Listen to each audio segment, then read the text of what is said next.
नमस्कार, मी विशाल पाटील। बीडच्या मस्साजोगचे सरपंच संतोष देशमुख यांची हत्या आणि खंडणी प्रकरणामध्ये मंत्री धनंजय मुंडेंचा निकटवर्तीय वाल्मिक कराडचं नाव आल्यानं त्यांच्या राजीनाम्याची मागणी होत होती आणि सामाजिक कार्यकर्त्या अंजली दमानिया यांनी आधी देखील कृषी खात्यामध्ये भ्रष्टाचार झाल्याचा आरोप करत धनंजय मुंडेंवर निशाणा साधला होता। तसंच धनंजय मुंडेंचा राजीनामा घ्यावा अशी मागणी त्याही सातत्यानं करतात। त्यानंतर आज पुन्हा एकदा त्यांनी पत्रकार परिषद घेत धनंजय मुंडेंवर घोटाळ्याचा आरोप करत त्यांची मंत्रिमंडळातून हकालपट्टी करण्याची मागणी केली आहे।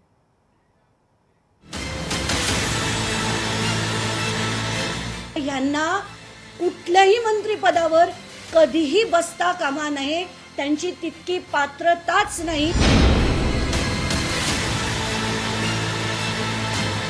आता तरी अजित पवारांनी आणि मुख्यमंत्र्यांनी आता तरी कारवाई करावी।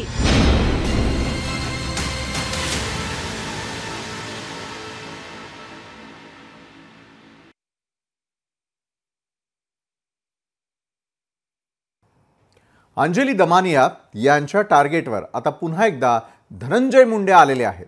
धनंजय मुंडेंनी कृषी खात्यामध्ये महाघोटाळा केल्याचा पुनरुच्चार त्यांनी केलाय। मंत्रिमंडळात जो निर्णय झालाच नाही त्याचा आदेश काढून 200 कोटींचा निधी जारी केल्याचा आरोप करत दमानियांनी मुंडेंवरती निशाणा साधला। मंत्रिमंडळामध्ये निर्णय झाल्याचं सांगून मुंडेंनी भ्रष्टाचार केला, विधानसभेचा खर्च काढण्यासाठी खोटा जीआर काढण्यात आला, तसंच इफ्को म्हणजे IIFFCO मध्ये घोटाळा झाल्याचं म्हणत अंजली दमानियांनी मुंडेंच्या राजीनाम्याची मागणी केलेली आहे। तर अंजली दमानियांनी केलेले आरोप नेमके काय आहेत ते आधी आपण ग्राफिक्सच्या माध्यमातून जाणून घेऊया।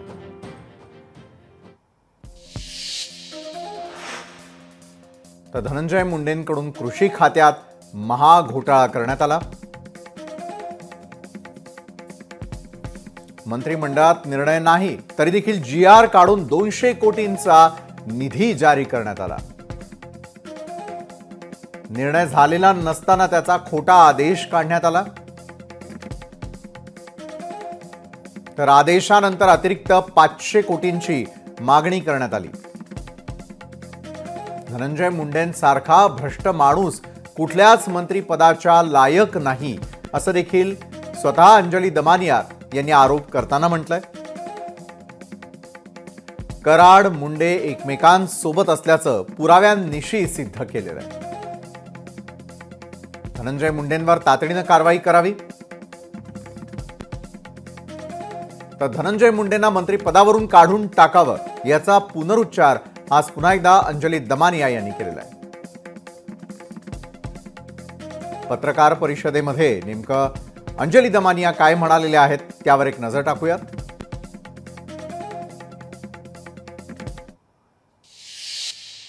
11 ऑक्टोबरचा हा जीआर काढण्यात आला आणि त्याच्यात 2 गोष्टी केल्या।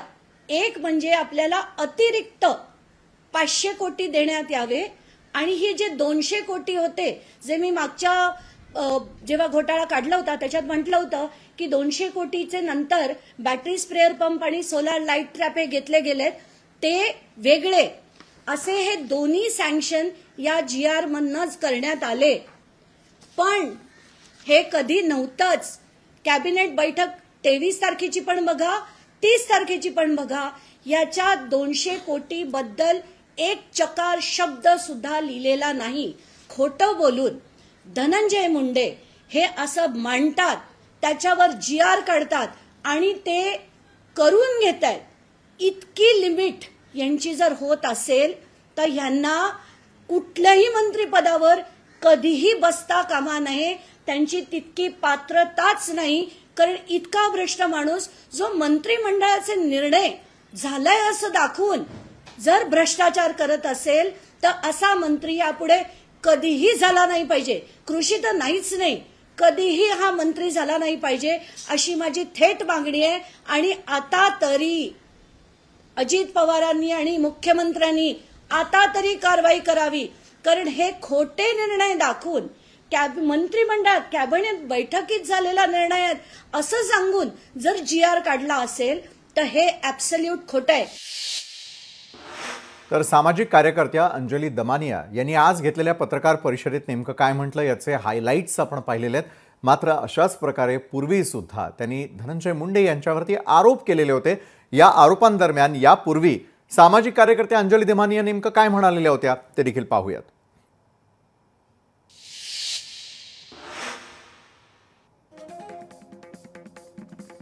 दमानियांचे आधीचे आरोप यावरती आपण एक नजर टाकतो आहोत. बाजार भावाची किंमत आणि कृषी विभागाने केलेली खरेदी किंमत यामध्ये असलेल्या तफावतीकडे त्यांनी लक्ष वेधलेलं होतं. त्यामध्ये नॅनो युरियाची बॉटल जी बाजार भावाच्या किमतीनुसार 90 रुपयात मिळते त्याचीच खरेदी 220 रुपयानं करण्यात आलेली होती. नॅनो DAPच्या बॅगा या 577 रुपयांना यापूर्वी मिळायच्या, ज्या 1200 रुपयांना विकत घेण्याचा आरोप त्यांनी केलेला होता. फवारणी पंपाच्याही बाबतीत ते त्याच म्हणालेल्या होत्या. 2400 रुपये ज्याची आता बाजारभावातली किंमत आहे ते 3000 रुपयांना खरेदी केल्याचा आरोप अंजली दमानियांनी यापूर्वी घेतलेल्या पत्रकार परिषदेच्या माध्यमातून केलेला होता.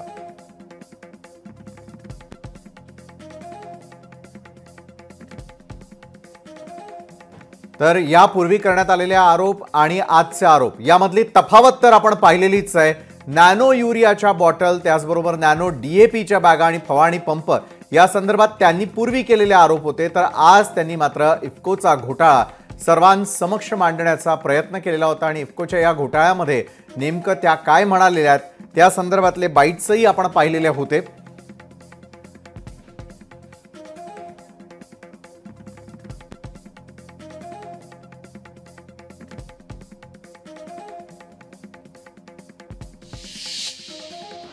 आणि याच संदर्भामध्ये अधिक चर्चा करण्यासाठी ठाकरेंच्या शिवसेनेच्या उपनेत्या सुषमा अंधारे आपल्यासोबत जोडल्या गेलेल्या आहेत. सुषमाताई, आपलं स्वागत. सुषमाताई, धनंजय मुंडेंनी कृषी खात्यामध्ये घोटाळा केल्याचा पुनरुच्चार दमानियांनी पुन्हा एकदा केलेला आहे. या संदर्भातली तुमची काय प्रतिक्रिया आहे? मुळात ना मी ती प्रेस पूर्ण बघितलेली नाहीये, त्यामुळे त्या प्रेसमध्ये त्यांनी काय म्हटलंय काय नाही हे जर मला थोडं ब्रीफ मिळालं तर मी त्याच्यावर काही बोलू शकेल.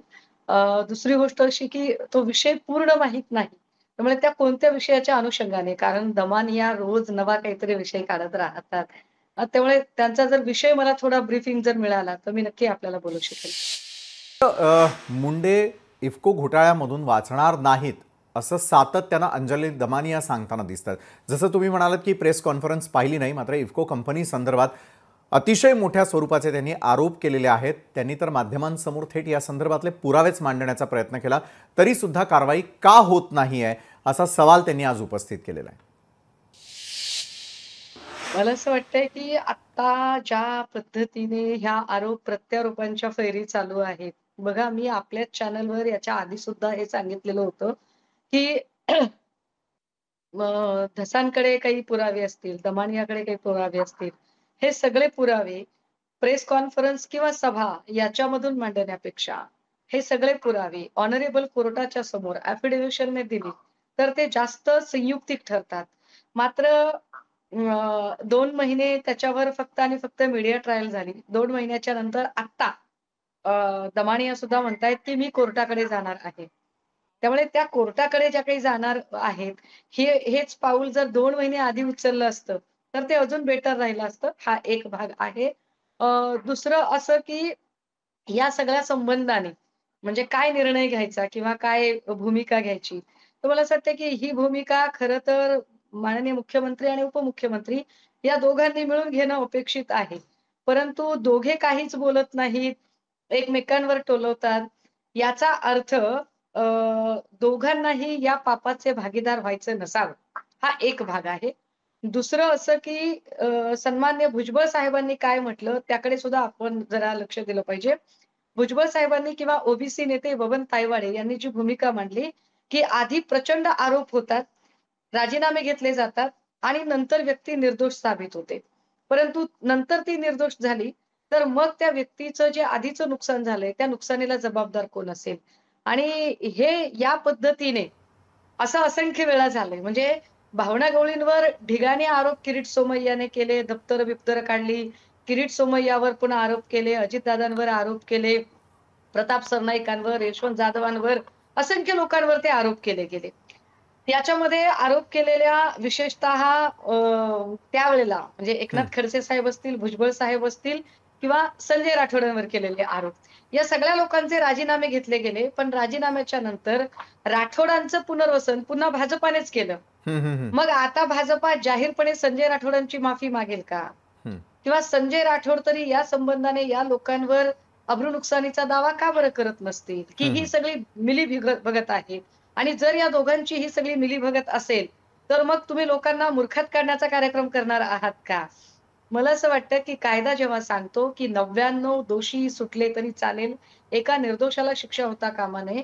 सो या संबंधाने सोक्षमोक्ष उलट माझं तर असं म्हणणं आहे की धनंजय मुंडेंनी सुद्धा पुढे आलं पाहिजे आणि अंजली दमानिया आणि धनंजय मुंडे म्हणजे तुम्ही आम्हाला जेव्हा चर्चेला बोलावता त्यापेक्षा एक ओपन फोरम अरेंज केला गेला पाहिजे आणि त्या ओपन फोरम मध्ये एकीकडून अंजली दमानिया आणि एकीकडून धनंजय मुंडे काय ते एकदाच हा सूर्य हा जयद्रथ या पद्धतीने ती मांडणी होऊन गेली पाहिजे.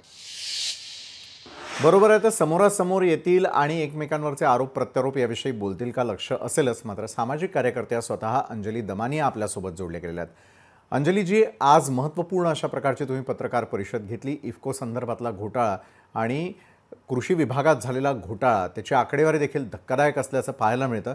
सविस्तर सांगू शकणार आहात की हा घोटाळा, त्याची व्याप्ती आणि तो कुठपर्यंत खोलवर रुतलेला आहे असा आपल्याला संशय आहे? कसं आहे की 3 टप्पे आहेत त्याच्यात. पहिल्या टप्प्यात जसं मी म्हटलं होतं आधी तो 342 कोटीचा जो सरळ घोटाळा होता, ज्याच्यात आपण म्हटलं होतं ना 92 रुपयाची बॉटल 220 घेतली, बरोबर. 269 रुपयाची बॉटल 590 घेतली. बॅटरी स्प्रेअर पंप आत्ताच्या घटकेला 2190 विकत घेत आहेत, पण ते 3425 रुपयाला विकत खरेदी घेतले. करण्यात आलं. हे आपण सगळं दाखवलंय. हो. म्हणजे त्या कॉटन स्टोरेज बॅग 577 रुपयाला ज्या मिळत आहेत त्या 1250 रुपयाला घेतल्या. हां हां हां. मेटाल डेहाइड 817 रुपयाला मिळत आहे, ते तब्बल 1275 रुपयाला विकत घेतलं आणि हां, ते हां, पण हां. 1,96,000 किलो. म्हणजे याला काही अर्थच नाही, असं इतकं सरळ स्कॅम आहे हा.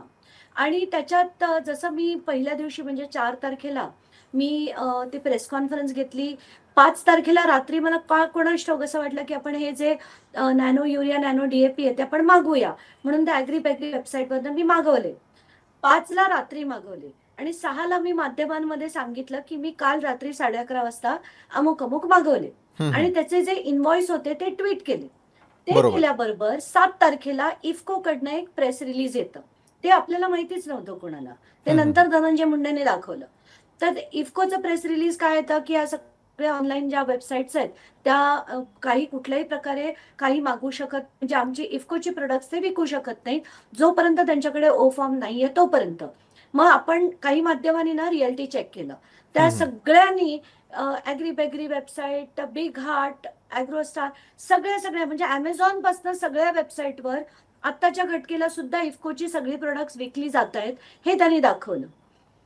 आता याच्यानंतर पुढची स्टेप म्हणजे मी हे दाखवल्यानंतर धनंजय मुंडेंच्या ऑफिसने एक त्यांच्या PA कोण जोशी म्हणून आहेत, त्यांनी सगळ्या माध्यमांना एक प्रेस रिलीज पाठवलं आणि त्या प्रेस रिलीज मध्ये ते म्हणतात की नाही इफ्को फार मोठी एक कोऑपरेटिव्ह आहे आणि त्यांनी तर प्रेस रिलीज दिलेला आहे अमुक तमुक. तेव्हा मला कळलं की असं ते प्रेस रिलीज आहे. मी ऑनलाईन नंतर बघितलं की मी 4ला प्रेस घेतली, 5ला रात्री पान विकत घेतला तो इफ्कोचा, 6ला त्याच्याबद्दल माध्यमांशी बोलले आणि 7ला इफ्कोनी हे दिलं. तर म्हणजे एवढे कमालीचे तत्पर कसे हे, म्हणून त्याच्याबद्दल सगळे डिटेल्स काढले. आणि जेव्हा मी बोलायला सुरुवात करते ना विशाल, तेव्हा अनेक लोक अनेक माहिती पाठवतात. तर इफ्कोच्या अधिकाऱ्यांनी मला फोन करून सांगितलं की तुम्ही बिलीव्ह नाही करणार, इथे कम्प्लीट भ्रष्टाचार आहे. अधिकाऱ्यांनी सांगितलं की इथे मोठ्या प्रमाणावर भ्रष्टाचार आहे आणि त्यांचे सगळे टॉप अधिकारी जे आहेत ते अनेक वेळा म्हणजे त्यातले काही 6-7 जण तर कधीचे जेलमध्ये होते आणि मोठ्या प्रमाणावर हा फर्टिलायझरचा स्कॅम होतोय. मग त्याची मी गुगल सर्च करून लोकसभेच्या याच्यावरनं डिटेल्स काढले की लोकसभेत त्यांचे प्रश्न विचारले गेले होते की इफ्को मध्ये भ्रष्टाचार किती आहे, तर अफाट आहे आणि त्याचे मुद्देसूद सगळं दिले, ते पण मी आपल्याकडे पाठवलंय. नंतर CBIने त्यांच्यावर केलेल्या FIR ची कॉपी देखील मी आपल्याबरोबर शेअर केली. तर ह्या सगळ्या गोष्टीवरनं कळतंय की इफ्को दूध के धुले बिलकुल भी नाहीये.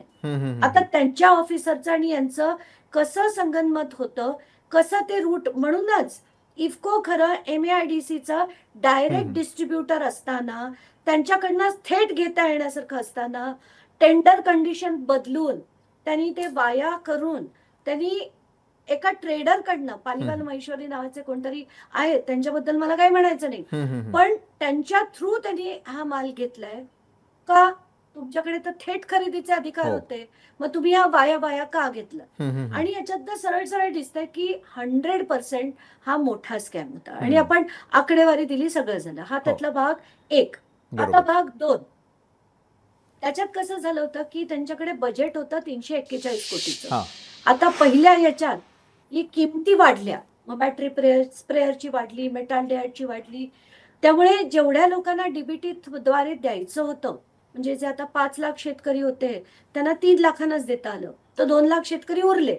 मग आता उरले तेव्हाचे जे आयुक्त होते, कोण प्रवीण गेडम म्हणून आहेत, त्यांनी विचारलं की बाबा आता आपल्याकडे अजून 2 लाख बाकी आहेत, मग त्यांचं कसं करायचं? तर त्यापेक्षा आपण 3425 ला जर मिळत असेल तर जो डिफरन्स आहे, आपल्याकडे 2500चं प्रोव्हिजनिंग आहे, तर जो डिफरन्स आहे तो आपण शेतकऱ्यांकडनं घ्यावा का, असा त्यांनी प्रश्न विचारला. तर तेव्हा सांगण्यात येतं की नको, तसं करायला नको, आपण हे थेट देऊन टाकू आणि जे उरलेले शेतकरी आहेत त्यांना आपण नंतर देऊ, म्हणजे त्यांच्यासाठी आपण वेगळं अलोकेशन करू. आता हे झालं आणि पटपट घाईघाई करून, घाई का केली? 12ला GR निघाला, 16ला एका दिवसात, म्हणजे 15ला आयुक्त लिहितात की देण्यात येऊ नये, तरी 16ला हे पटापट देऊन टाकतात आणि त्याच्यावर वित्तमंत्र्याची सही घेतात, मुख्यमंत्र्यांची सही घेतात. आणि जे मी म्हटलं होतं की डीबीटी कशासाठी आहे, डीबीटी होतं की थेट शेतकऱ्याच्या खात्यात पैसे द्या. शेतकऱ्याला तुमच्यापेक्षा जास्त अक्कल आहे, त्याला काय हवं नको ते तो अगदी व्यवस्थित घेऊ शकतो. तर त्याला ज्या गोष्टीची गरज आहे आणि त्याची त्यांनी मागणी केली, तर डीबीटीने त्याच्या खात्यात पैसे घालणं क्रमप्राप्त आहे. पण त्याच्यात अशा 62 गोष्टीची डीबीटीची लिस्ट देखील आहे आणि त्यात क्लिअर कट लिहिलेलं आहे की ह्याच्यात ऍड करण्याचे अधिकार मुख्यमंत्र्यांना आहेत, पण या डीबीटीच्या 62 गोष्टीमधनं एक पण गोष्ट वगळण्याचे अधिकार मुख्यमंत्र्यांना नाही, ते फक्त एका कमिटीकडे. मग असं असताना ते मुख्यमंत्र्यांची आणि वित्तमंत्र्यांची सही घेऊन एक विशेष बाब म्हणून पहिले 342 कोटीचं टेंडर थ्रू केलं आणि ते पण अगदी आचारसंहिता लागण्याच्या 2 दिवस आधी. 2च दिवस आधी. आता ती लोकसभा निवडणूक संपली, मग आता आली विधानसभा निवडणूक. तेव्हा काय केलं, तर तेव्हा एक पत्र लिहिलं त्यांनी. हे पत्र पण एकदम गमतीशीर आहे, सगळंच गमतीशीर आहे. नक्कीच. हे पत्र लिहिलं मुख्यमंत्र्यांनी. दुसरी गोष्ट मला आणखी एक आपल्याकडून समजावून हवी आहे, ती म्हणजे अशी की कुठल्याही प्रकारचा आदेश निघालेला नसताना देखील GR काढण्यात आलेला होता. आणि जे तुम्ही म्हणतात की आता तरी मुख्यमंत्र्यांनी आणि उपमुख्यमंत्र्यांनी या संदर्भातली कारवाई करणं आवश्यक आहे, हे कुठल्या बेसिसवर आपण म्हणतात? आपल्याकडे असलेल्या पत्रामध्ये काय नमूद करण्यात आलेलं आहे, अंजलीजी? आता हे जे पत्र आहे हे मी सगळ्या माध्यमाला पाठवलं आहे. हे धनंजय मुंडे यांनी लिहिलेलं पत्र आहे. आता खरं तर गंमत म्हणजे ते, जर मी नेहमी म्हणते ना, कराड बरोबर जरा कमी वेळ घालवला असता तर त्यांना सगळ्या गोष्टीतलं सिरियसनेस कळलं असतं. हे त्यांनी पत्र लिहिलंय, त्याच्यावर तारीख पण लिहिली. आता त्यांनी फक्त एवढंच लिहिलंय, माननीय कृषी यांचे कार्यालय, आणि खाली धनंजय मुंडे म्हणून सही आहे. तर त्याच्यात मंत्रिमंडळाने मान्यता दिल्याप्रमाणे तातडीने असं लिहिलंय. म्हणजे दिनांक 30 सप्टेंबर रोजी झालेल्या मंत्रिमंडळ बैठकीत, दिनांक 23 सप्टेंबर रोजी झालेल्या बैठकीचा विचारार्थ ठेवण्यात आलेला मंजूर झालेल्या कृषी विभागाच्या प्रस्तावाचे इतिवृत्त कायम करण्यात आले. म्हणजे कुठला तरी प्रस्ताव होता आणि त्याचं इतिवृत्त मान्य करण्यात आले असं लिहिलेलं आहे. हाच आपल्याला मराठी भाषेचा अर्थ होतो की नाही? आता हे जर मान्य करण्यात आलं असेल तर 23 तारखेच्या आणि 30 तारखेच्या या दोन्ही बैठकीपैकी एका बैठकीत तरी याचा काही उल्लेख असायला हवा, मिनिट्स मध्ये असायला हवं. मी त्या मिनिट्सच्या कॉपीज दिल्यात, कुठेही याचा उल्लेख नाही, कुठेही नाही. आणि हे सांगून त्याचा शासन निर्णय काढा आणि हे पैसे थेट त्यांना द्या, इतकी घाई झाली आहे. आणि त्याच्यात का आता म्हणे रबी पिकाच्या याच्यात आता शेतकऱ्यांना वाट बघायला लागू नये आणि आचारसंहिता लागली तर शेतकऱ्यांचं नुकसान होईल. किती त्यांना काळजी शेतकऱ्यांची, म्हणजे बघूनच मला आपण म्हणतो ना गईवरून आल्यासारखं होतंय. पण काय ड्रामा आहे, कसला ड्रामा आहे हा. हं, हं. आणि त्याच्यात हा काढला जातो आणि त्याच्यात वर ते लिहितात की तुम्ही हे जी-आर काढावा आणि हे जे पैसे आहेत ते ट्रान्सफर करण्यात यावे. हां, हां, हां. तर त्याच्यानंतर 11 ऑक्टोबरला तो जी-आर लिखतो. हं. तर जी-आरची कॉपी सुद्धा आहे. ही बघा. हा तो जी-आर. हो, आता या जी-आर मध्ये संदर्भ द्यायला लागतो हो. त्या सगळ्या ऑफिसर्सना. त्या संदर्भामध्ये 6वा मुद्दा आहे माननीय मंत्री कृषी यांच्या कार्यालयाचे दिनांक निरंकची टिप्पणी हं. अन्वये दिलेले निर्देश. बरोबर. म्हणजे कोणी दिले ते निर्देश आणि त्या निर्देशात काय आहे की आम्हाला मंत्रिमंडळाने 23 तारखेला आणि 30 तारखेला मंजुरी दिली आहे. आमच्या प्रस्तावावर मंजुरी. आणि 23 तारखेचे आणि 30 तारखेचे मिनिट्स काढून तुम्ही तुमच्या चॅनलवर दाखवा. एक अक्षर देखील याच्याबद्दल लिहिलेलं नाही. एक अक्षर देखील नाही. आणि कृषी सचिवांकडे जे एक पत्र आलं होतं, त्या मंत्रिमंडळाच्या बैठकीतनं म्हणजे कॅबिनेट सेक्रेटरी जे आहेत, त्यांनी जे पाठवलेलं पत्र आहे, त्याच्यात 2 निर्णय होते. त्या निर्णयामध्ये एक चकार शब्द सुद्धा ज्याच्याबद्दल लिहिलेला नाहीये. ते सुद्धा मी अटॅच केलेलं आहे. आणि आज माझ्या प्रेस कॉन्फरन्स नंतर जसं मी नेहमी म्हणते, परत थातुरमातुर उत्तरं, परत अकला काढण्याचे पर्यंत ते पोहोचले. त्या अकला कोणाला नाहीत ते त्यांना दिसत नाहीयेत. हं, हं. एक मंत्री पत्र लिहितो त्याच्यावर तारीख पण घालत नाहीत. त्याच्यावर खोटं लिहितात. 23 तारखेला मंजुरी मिळाली, 30 तारखेला मंजुरी मिळाली. हं, हं. एकही मंजुरी नसताना तुम्ही जी-आर काढा असे निर्देश देतात. तो जी-आर काढला जातो. मला तर त्या IAS जे पण अधिकारी आहेत हं, त्यांना हं. खरंच हा प्रश्न विचारायचा आहे की निश्चित. तुम्ही काय बघितलेत मिनिट्स ऑफ मीटिंग? काय बघितलं त्याच्यात कुठे लिहिलेलं आहे हे? हं. मला खरंच हे अतिशय धक्कादायक आहे. आणि खरं तर दिस इज ॲब्सोल्यूट फ्रॉड. हे फ्रॉड आहे. आणि हे कुठल्याही परिस्थितीत झालं नाही पाहिजे. आणि म्हणून यांना मंत्रिपदावरनं आपण म्हणून थकलो की त्यांचा तात्काळ राजीनामा झाला पाहिजे. ते अजित पवार सुद्धा मध्ये म्हणाले की नक्कीच. सिंचन घोटाळ्याचे माझ्यावर आरोप झाल्यानंतर मी त्यातनं काय राजीनामा दिला नैतिकता होता. म्हणून मी बाहेर नैतिकता पडलो. म्हणून. नाही नैतिकतेच्या आधारावर. हं. म्हणजे त्यांना काय म्हणायचंय की यांना नैतिकता नाही. इन शॉर्ट नक्कीच अंजलीताई, तुम्ही सातत्यानं पाठपुरावा करतात. करताय. मुख्यमंत्री उपमुख्यमंत्री यावरती काय कारवाई करतात याकडे आपल्या सगळ्यांचं लक्ष असेलच.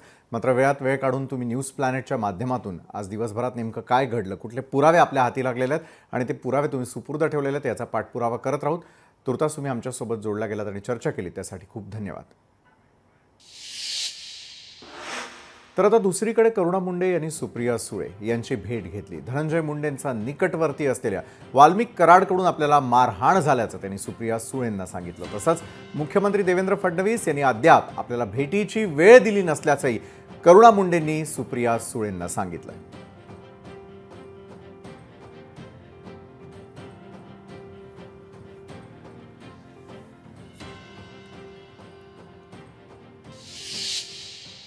आणि याच विषयावरती बोलण्यासाठी करुणा मुंडे आपल्यासोबत जोडल्या गेलेल्या. तर करुणाजी, स्वागत आपलं. सुप्रिया सुळेंची तुम्ही भेट घेतलेली आहे, नेमकी काय चर्चा झाली आपणा दोघांमध्ये? जसं की तुम्ही बघू शकताय, मी हे सगळे मुद्दे जे आहे महाराष्ट्रामध्ये आज एक मंत्री जे इतका भ्रष्ट आहे, आज अंजलीताई दमानिया, सुरेश धस भाऊ, जरांगे भाऊ, मी स्वतः सगळे इतके मोठे मोठे मुद्दे जे आहे, इतके मोठे मोठे भ्रष्टाचार का खुलासा करत आहे, तरी पण आज धनंजय मुंडे सारखे भ्रष्ट मंत्रीला हे सरकार पाठीशी घालण्याचं काम करत आहे आणि जे भ्रष्टाचारला बढावा देत आहे, ते सगळी गोष्टीवर आमच्या बोलणं झालेलं आहे की हे सरकार तो काही करणार नाही. आपल्याला सगळ्याला मिळून हे न्याय हक्कासाठी लढावं लागेल आणि जी निर्गुण हत्या झालेली आहे त्याच्यामध्ये न्याय करायची आता वेळ आहे. क्योंकि आता जरी हे लोकांना हे असे मंत्री लोकांना जरी आपण सोडला तर पुढे परत असे कृत्य वाढत राहणार आहे. हे सगळी गोष्टीवर चर्चा झालेली आहे. आणि त्यानंतर जे मी त्यांना सांगितलेलं आहे की ताई, माझी गाडीमध्ये रिव्हॉल्वर टाकली गेली होती, त्यानंतर जे माझ्यासोबत मारहाण झालेली आहे ते जरी व्हिडिओ काढता येईल आपल्याला, बर तो 100% ह्यांच्या धनंजय मुंडेच्या जे ओरिजिनल चेहरा आहे आणि कशा मंत्रीपदाचा गैरवापर करत आहे हे आदमी, बर ते आपले सगळ्यांचे पूर्ण महाराष्ट्राचे करुणाजी. समोर येतील आणि 100% याच्यामध्ये त्यांचा राजीनामा होऊ शकतो. पण मग करुणाजी, सगळं सुप्रिया बोलणं झालेलं आहे. सुळेंकडून तुम्हाला आणि असं आतापर्यंत खूप काय काही लोक आश्वासन मिळालेलं आहे का, आश्वस्त करण्यात आलेलं आहे का? 100% त्यांनी मला एकच गोष्ट सांगितलेली आहे हं. की तुमचा जे मुद्दा आहे त्याच्यावरती मी राजकारण करणार नाही आणि 100% तुम्हाला मी न्याय करून देणार बर आहे. बर मसाजोग प्रकरण जे आहे त्याच्यामध्ये मी 100% न्याय करून देणार आहे आणि हे जे मुद्दा आहे कुठे संपवणार नाही जोपर्यंत तुम्हाला आणि संतोष देशमुख प्रकरणमध्ये न्याय भेटत नाही तोपर्यंत मी शांत बसणार नाही, बरं. पण असं त्यांनी मला 100% नाही 1000% शाश्वत केलेलं आहे. शाश्वती मिळालेली, आश्वासन मिळालंय, मात्र एक महिला म्हणून सुप्रिया सुळेंकडून तुमच्या काय अपेक्षा आहेत?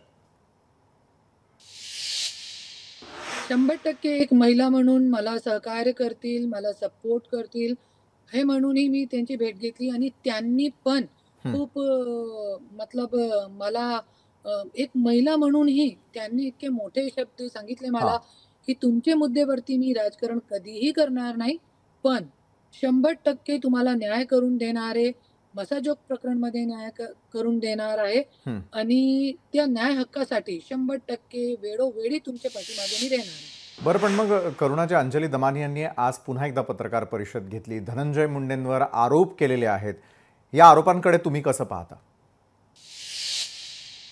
100% तुम्ही बघू शकता अंजली ताई दमानिया गेले 2 महिन्यापासून दर दिवशी कोणत्या ना कोणत्या नव्या मुद्द्यावरती त्यांचे जे भ्रष्टाचार काढत आहे, तरी पण आज त्यांचा राजीनामा घेत नाही हे लोक, सत्ताधारी लोक. आणि आज मी पण जे शपथपत्र मध्ये पण खोटा एफिडेव्हिट दिलेला आहे, खूप मोठा प्रश्न आहे. 2 बायका, 5 मुलाबाळा, हे सगळी गोष्ट खूप घाणेरडी आहे. एक जगावर तुम्ही लव्ह जिहादची गोष्ट करताय आणि स्वतःच्या मंत्रिमंडळमध्ये तुम्ही असे भ्रष्ट लोकांना बसवतात जे स्वतःची बायकोला जेलमध्ये टाकण्याचा प्रयत्न करताय. आणि आज इतका भ्रष्टाचार, शेतकरी लोक असू द्या, कोणते जमीन प्रकरण असू द्या, आता याचा कोणता प्रकरण आहे ज्याच्यामध्ये धनंजय मुंडेचं नाव नाही आहे? हे सगळी गोष्ट अंजली ताई दमानी यांनी क्लिअर करून सांगितलेली आहे. तरी पण हे सरकार जे आहे धनंजय मुंडे ज्याचे भ्रष्ट मंत्रीला पाठीशी घालताय, ते खूप घाणेरडी गोष्ट आहे. याच्यामध्ये अंजली ताई दमानिया असेल, मी, सुप्रियाताई, असे खूप काही लोकांना लढण्याची गरज आहे. बरं, तुम्ही लढता आहात, मात्र जे घडतंय ते महाराष्ट्राला आम्ही जसंच्या तसं त्या ठिकाणी पोहोचवणार आहोत. तुर्तास तुम्ही आमच्यासोबत जोडला गेला होतात. सुषमाताई, अंजलीताई आणि करुणाजी, धन्यवाद, तुम्ही आमच्यासोबत जोडला गेला होतात आणि आमच्याबरोबर चर्चा केलीत त्यासाठी. तर आजच्या न्यूज प्लॅनेटमध्ये आता वेळ झाली आहे इथे थांबण्याची. ताज्या घडामोडींसाठी पाहायला विसरू नका लोकशाही मराठी.